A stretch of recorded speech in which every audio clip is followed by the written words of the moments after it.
I have another matter I've got to attend to, so I'm going to hand the gavel off to Senator Hawley as I recognize Senator Booker, who will be up next. It is unlikely that I will be able to return before you've adjourned. I will come back if you're still in session after then, but I will leave that in the hands of he who holds the gavel. And Senator Klobuchar, you're recognized.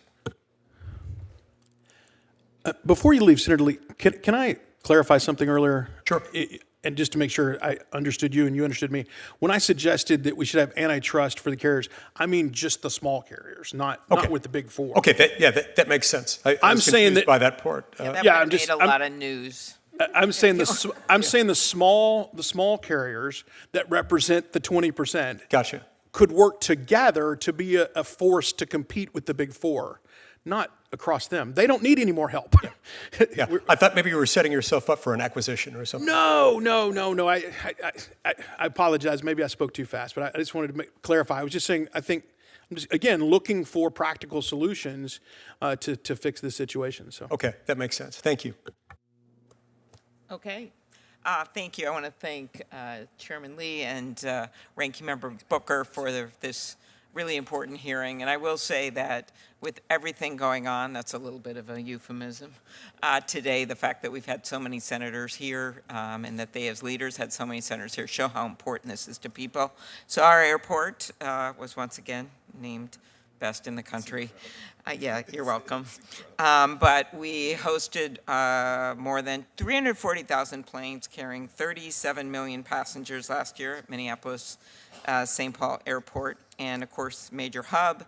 But it's also really important for us, being this hub, that we also have competitive carriers. We are the home of Sun Country, as you know, Mr. Biffle, and appreciate all of the competitive carriers we can get. And one of the things that I've focused on with funding is to make sure we get gates in what we call our Terminal 2, right?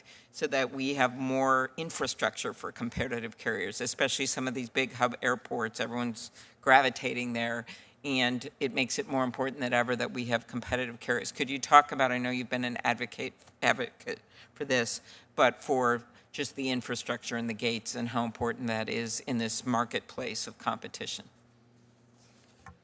Sure. I mean, look, I mentioned in the beginning, and we talked a little bit, the gates are the big thing. And it's not just having access, but having them access at the same rules as the big guys. I mean, we've had situations, I'll go back to Atlanta, we've operated on 25, 30 different gates in a week. I mean, like, I could put my entire operation on 7 gates. I mean, and that's across 4 different terminals. I mean, and you're putting our people and our employees, our customers, all having to move around like gypsies. And so it disrupts our operation. We don't provide as good on time. It ends up causing cancellations of flights, and people miss their flights because we have these constant gate changes. And so, the distinction of pref gates and having our fair share of pref gates and the ability to use them. I know in Las Vegas we've had challenges. I know Allegiant has too, with common use gates. But it's a major factor, and I think that it really needs to be looked into. It's just not a fair system. There are airlines hoarding gates over and over again. There's examples of gates given back to the airport. Airlines like us trying to get them, and all of a sudden the legacy carrier in fill in the blank city all of a sudden just happens to get those gates, and nobody seems to care. And I think who cares is when you look at the numbers, right? When low-cost carriers serve a route, it's 20% lower. Well, I think it has to get to the level it's gotten for people. Thank you for having this hearing. That we're finally going to get some attention drawn to this, and getting some fair access to gates. It's a major issue, and it impacts us dramatically. I would say it was the number one after weather and ATC. It was the number one cause of cancellations for our airline this summer. Was gate access. Wow. Mr. McGee, do you want to add anything? By the way, congratulations on hiring Phil, our former staffer back there. Yeah. Yes, we're very lucky to get him. Thank you, Senator.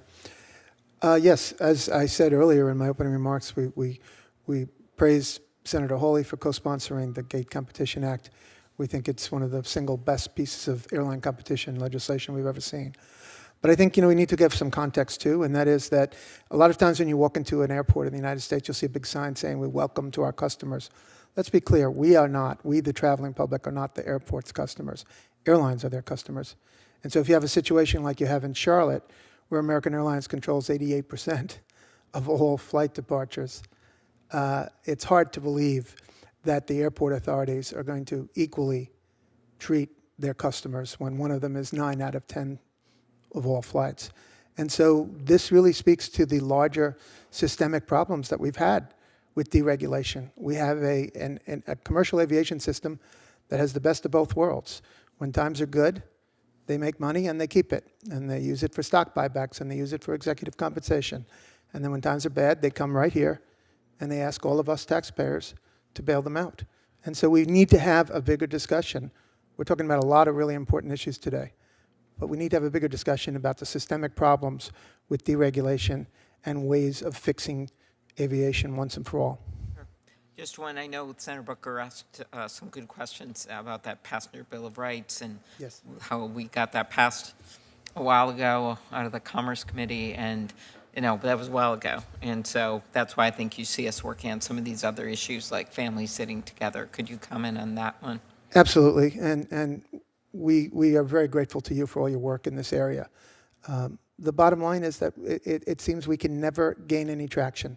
Every time we make any sort of progress on passenger rights in this country, after I already noted we lag much of the world, immediately airline lobbyists are trying to roll it back, to weaken it or just eliminate it.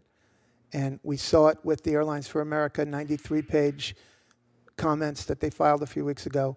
And we're very, very worried about the current DOT rolling back all of that hard work that has taken, in some cases, not years, but decades.